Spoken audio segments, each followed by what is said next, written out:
Hey, I'm Kate. My story ain't like the ones you're used to. It's a bit rough around the edges, kinda like me, I guess. See, I was 5 when my dad decided he'd had enough. Just up and left one day. My mom, Clara, well, she didn't take it too well. Can't say I blame her, but I sure as hell got the short end of the stick. Kate, do your damn chores. Clara's voice would cut through the silence of our small, cluttered house like a knife. She had this way of making me feel like I was nothing but a burden. I'm doing them, Mom. I'd shoot back, trying to keep my voice steady. I learned early on that talking back only made things worse, but sometimes I couldn't help myself. She'd just scoff, muttering something about me being just as useless as my dad. That stung. I didn't even remember him that well, but according to Clara, I was a spitting image, a constant, living reminder of the man who left us. Most days, she'd be out, trying to scrape together a life for us, or that's what she claimed. I spent a lot of nights alone, or worse, with her friends who barely tolerated my presence. Keep an eye on Kate, she'd say, as if I was some pet she couldn't be bothered to care for. The few times she was home, affection was in short supply. A head pat here, a distracted there as I tried to tell her about my day. It was like talking to a wall. One evening, I tried to hug her. I just wanted to feel like her daughter, you know? She stiffened up and pushed me away. What do you want now? She snapped, eyeing me like I'd asked for the moon. Nothing, I mumbled, stepping back. I learned to stop asking for hugs after that. School wasn't much better. I was the quiet kid, the one with the hand-me-down clothes, and the absent mom at every parent-teacher meeting. Why's your mom never here, Kate? The other kids would ask. What was I supposed to say? That she didn't care? One day, Clara came home in a foul mood, worse than usual. She'd had a fight with one of her friends, the kind that was supposed to watch me, but just let me fend for myself. Why can't you be more like other kids, Kate? Look at you, sitting there with your stupid books. You're just like your father, a complete waste of space. I bit my lip, holding back tears. Arguing would only make it worse. Sorry, Mom, was all I could say, even though I didn't understand what I was apologizing for. That night, I lay in bed, listening to the silence of the house. It was overwhelming, the feeling of being so unloved, so unwanted. I promised myself that one day, things would be different. I wouldn't end up bitter and alone like Clara.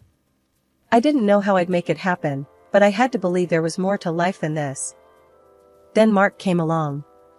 Mom married him in a whirlwind, and suddenly, we were a family again. But when Lily was born, it was as if I became invisible, a ghost wandering the halls of a house that no longer felt like home. Kate, look at your sister. Why can't you be more like her? Mom would often say, her gaze fixed on Lily with a warmth I hadn't seen in years.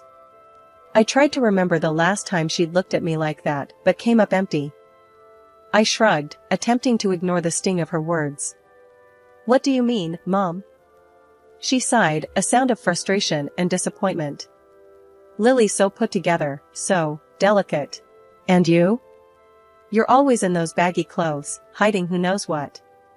You could be pretty if you tried. Mark would sometimes interject, a gentle mediator in our stormy household. Clara, Kate's fine the way she is. She's smart, kind. But Mom would cut him off, her voice cold. I'm talking to my daughter, Mark. Stay out of this. The divide between Lily and me grew as she embraced her role as the cherished child. She knew she was the favorite and used it to her advantage, sabotaging me with a smile on her face. Mom, Kate won't share her makeup with me. Lily would lie, knowing full well I had barely enough for myself. I bought that for both of you. Mom would snap at me, without bothering to check the truth. Why do you always have to be so selfish? But I'd start, only to be silenced by a look. Mark, bless his heart, tried to make peace, but his efforts were often in vain. One evening, as I helped Lily with her homework, she deliberately knocked her glass of juice over my papers. Oops, she said, not a hint of remorse in her voice. Lily, apologize to your sister, Mark said firmly, witnessing the scene. Lily pouted, turning her manipulation skills on. I didn't mean to, Daddy. I'm sorry, Kate. She lied, her apology as empty as her gaze. Mom walked in at the tail end, her eyes darting between us. Without missing a beat, she sided with Lily. Kate, can't you see she's sorry? Stop making a scene and clean this up. Frustration boiling within me, I cleaned up the mess, the injustice of it all burning in my chest. It was always the same, Lily's word against mine, and I was always the villain in Mom's eyes. One day, feeling a mix of desperation and longing for a connection, I called Mark Dad in a moment of vulnerability. It slipped out, natural as breathing, but the fallout was immediate and harsh. Mom's face twisted into a mask of fury. How dare you? You have a father, Kate, and Mark is not him. You're just trying to replace him because he didn't want you. Her words were like a physical blow, knocking the air from my lungs. Mark looked stricken, caught between his wife and stepdaughter, a silent witness to my humiliation. My voice broke, the hurt too deep for tears. I thought. What? That you could just pretend everything's okay? That you could make us a perfect little family? Mom's voice was venomous, each word a pointed dagger aimed straight at my heart. In the end, I retreated to my room, the sound of Lily's laughter echoing behind me. I was the outsider, the unwanted, living in a house divided by favoritism and silent battles. Mark tried to offer solace, but his kindness was a balm on a wound too deep to heal. Growing up wasn't easy, not by a long shot. As I hit my teen years, things at home went from bad to downright miserable. Mom's critiques got harsher, and Lily, well, she was blossoming into a mini tyrant, with Mom as her biggest cheerleader. One afternoon, I was trying on clothes in my room, the door barely cracked open. I could hear Lily's snickers from the hallway. Look at Kate, trying to dress up. Like putting lipstick on a pig, she jeered, not even bothering to lower her voice. I flinched, the sting of her words hitting harder than I wanted to admit. Shut up, Lily. I snapped back, more hurt than angry. Mom's voice cut through the tension like a hot knife. Kate, don't talk to your sister like that. And Lily's right, you know. Those clothes do nothing for you. I stood there, a mix of anger and humiliation washing over me. I wanted to scream, to tell them both off, but I knew it would only make things worse. Mark wandered in, oblivious to the brewing storm. What's all the noise about? He asked, looking between us. Lily's just being her usual charming self, I muttered, my voice dripping with sarcasm. Mark sighed, a look of resignation on his face. Girls, can't we all just get along for once? Tell her to stop picking on me, then, Lily whined, playing the victim like she always did. I'm not the one starting things, I protested, but it fell on deaf ears. Mark just shook his head and walked away, leaving me to fend for myself yet again. The next day at school, I overheard some kids talking about a party. For a fleeting moment, I entertained the idea of going, of being normal, for a change. But then reality crashed back in. I couldn't bring anyone home. Mom would make sure any friend or boy I liked would run for the hills with her comments. One evening, Mom was on one of her tirades about my appearance. You could be pretty if you actually tried, Kate. Look at Lily, she takes care of herself. I was at my breaking point. Why do you always compare me to her? I'm not Lily. Mom just rolled her eyes. Because she sets a good example. You could learn a lot from your sister. The words felt like a slap in the face. It was always Lily, always about how perfect she was, and how I just couldn't measure up. I stormed off, my heart pounding in my chest. Alone in my room, I let the tears come. It was clear I was the odd one out in this family, the constant disappointment. And no matter how hard I tried, it felt like it would never be enough. Finding love should have been exciting, right? For most people, maybe, but for me, it felt like walking through a minefield blindfolded. After everything at home, I was hungry for a bit of tenderness, something real and warm. But every time I thought I found it, boom, everything blew up in my face. I met Jake at work. He was funny, had a killer smile, and didn't seem to mind my awkwardness. We hit it off, and for a minute there, I thought, hey, maybe this could be it. One night, I decided to bring him home, thinking it'd be safe. Big mistake. Kate, who's this? Mom asked, eyeing Jake like he was some bug she found under the sink. This is Jake, Mom. We work together, I said, trying to keep my voice steady. Jake reached out, all polite and smiling. Nice to meet you, ma'am. Mom just nodded, her smile tight. Once we sat down, it started. It was like she had a radar for my vulnerabilities.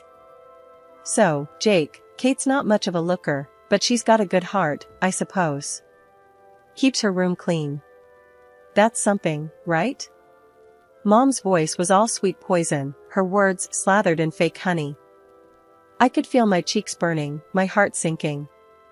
Jake looked at me, confusion and pity in his eyes. That look, it just about killed me. Actually, I think Kate's great. Really smart and funny, Jake said, trying to defend me, but Mom wasn't having it. Oh, sure. But you know, boys always gotta be careful. Girls like Kate, they get clingy, think every date means wedding bells. Mom went on, each word a dagger. The evening couldn't end fast enough. Jake left, and so did any hope of us. He was cool at work, but distant. Couldn't blame him. Who'd want to dive into that hot mess? It wasn't just Jake. There was Tom, Darren, and a few others. Different faces, same story. Mom would either scare them off with her warnings, or Lily would do her part, spilling some made-up scandal about me. I stopped bringing guys home after that. Started meeting them outside, but the damage was done.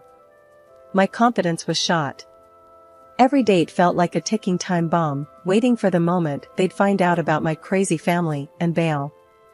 One night, after another failed date, I came home to find Mark sitting in the living room, alone. Rough night? He asked, the TV casting shadows on his tired face. Yeah, you could say that, I replied, slumping down beside him. Kate, you're a catch, you know that? Any guy would be lucky to have you, Mark said, sincere as always. I wanted to believe him, really, I did. But belief was a luxury I couldn't afford. Not with Mom and Lily always there, ready to remind me I wasn't enough. Thanks, Mark. Just gotta keep looking, right? I forced a smile, but inside, I was crumbling. Yeah, keep looking. He's out there, Kate. Someone will see you for the amazing person you are, Mark encouraged, his optimism a faint light in the darkness. I nodded, not really convinced, but grateful for Mark's belief in me. Maybe one day, I'd find someone who looked past the mess, saw me, and stayed. Until then, I'd keep searching, hoping for a love that could withstand the chaos of my life. A few years down the road, and here I am, Kate, at 27, carving out a slice of life for myself. I've got a decent job as an economist at this big company, and I've been living in my little slice of independence, a small apartment that's all mine. But the real game changer? Meeting Alex. He's not just some guy, he's the guy. The one I can actually picture the whole "till death do us part" scenario with. One evening, lounging on my thrift store couch, Alex turned to me, his eyes serious, but kind. Kate, I think it's time we introduce each other to our folks. I mean, if we're serious about this, and I know I am, they should know, right? My stomach did a somersault. Meeting his folks? Sure. My family? That's a whole different ball game. Alex, you know I'm all in with you, but my family, it's complicated.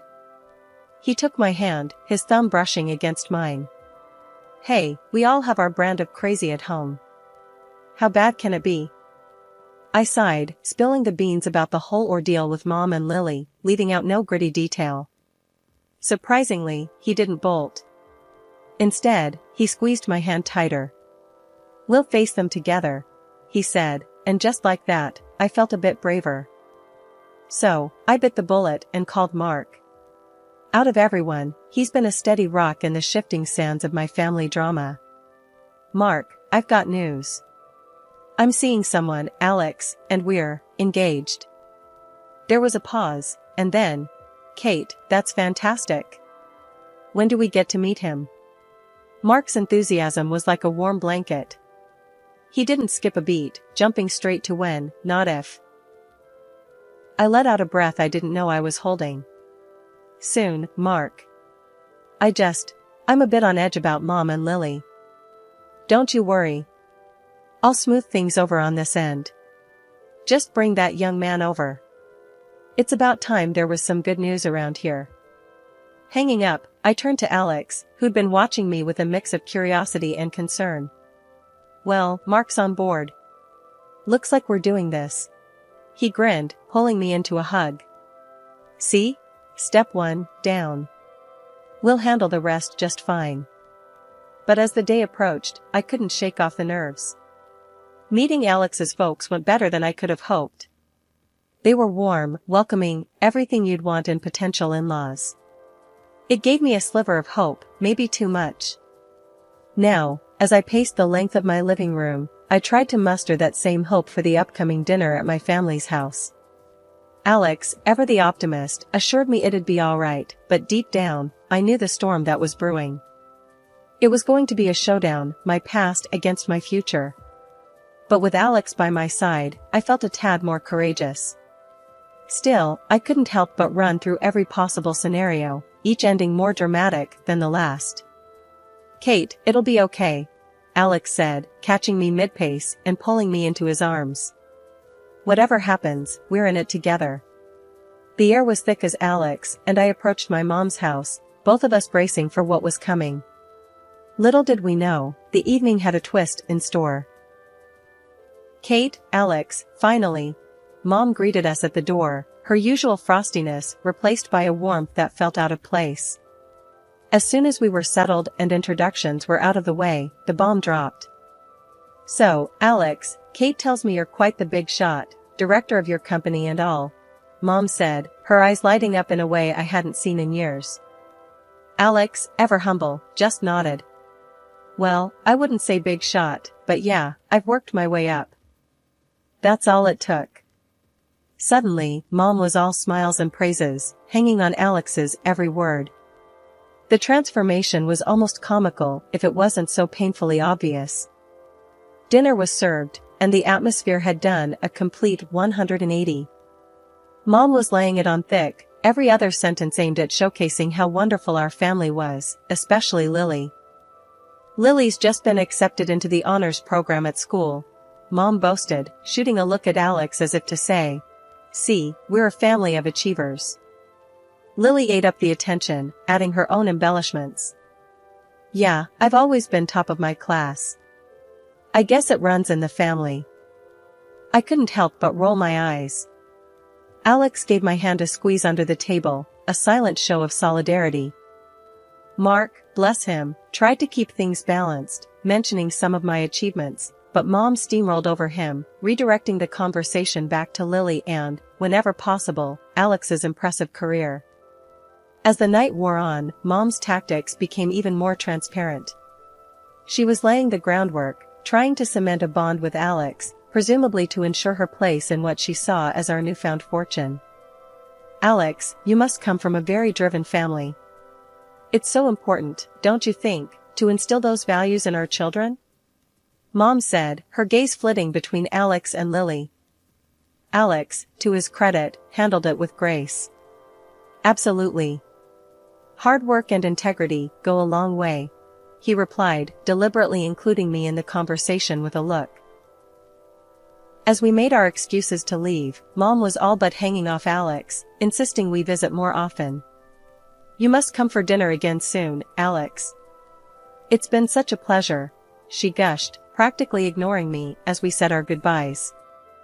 Once in the car, Alex let out a low whistle. Wow, that was something else. Your mom really knows how to lay it on thick. I sighed, leaning back in my seat. Yeah, sorry about that.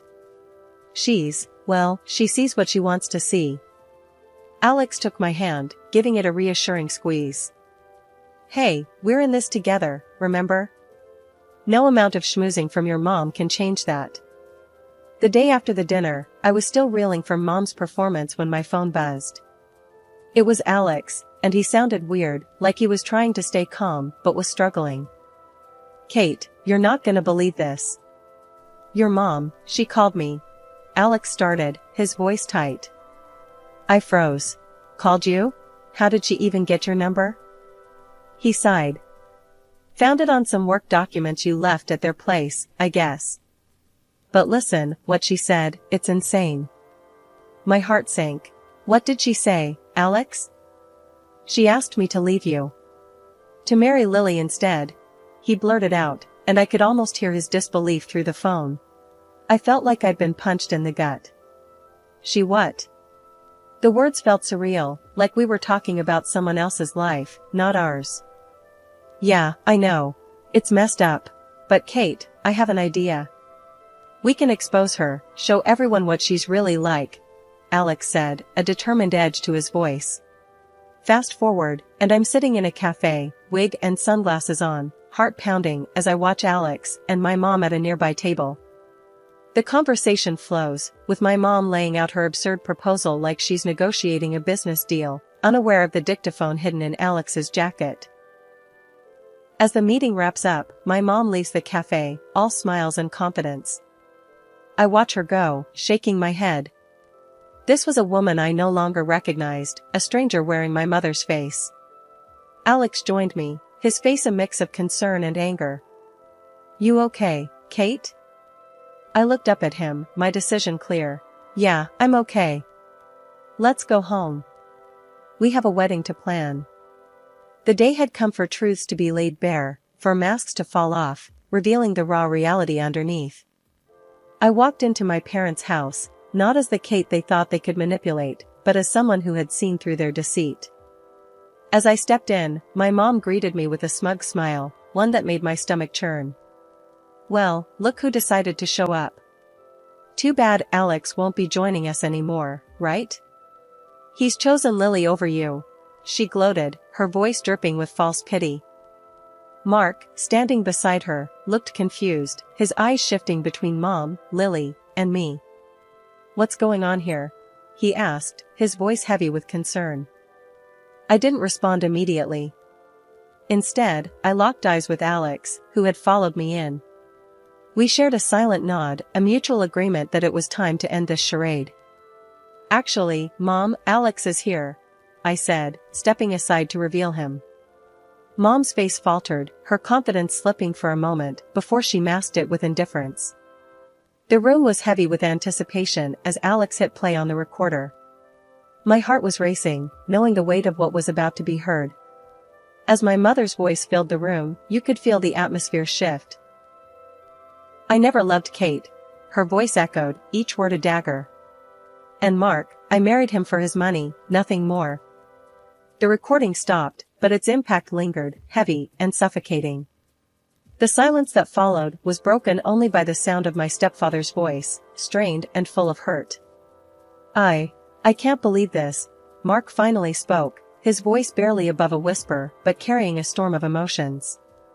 His gaze shifted from the recorder to my mother, seeking some denial, some sign of remorse. But there was none. Mark stood up, his decision clear in his hardened gaze. That's it. I'm done. I want a divorce, he declared, his voice stronger now, resolved. You need to leave the house. The fallout was immediate. Accusations flew, tears were shed, and the fabric of our family was irreparably torn. My mother and Lily, united in their scheme, were now facing the consequences of their actions, isolated by their own greed and deceit. As for me, standing there amidst the chaos, I felt a strange sense of peace. The truth, as painful as it was, had set me free from the web of lies that had ensnared our lives for too long. In the weeks that followed, I focused on rebuilding, on planning a future with Alex, one based on trust and love. We got married in a small, intimate ceremony, surrounded by friends and those who truly cared for us. Mark was there, His presence a symbol of the family ties that still held, despite everything. Mom and Lily? I made the difficult decision to cut ties. It wasn't easy, but it was necessary for my peace of mind, for my happiness. As Alex and I stood together, hand in hand, I realized that this was just the beginning. A new chapter, free from the shadows of the past, ready to face whatever came our way, together.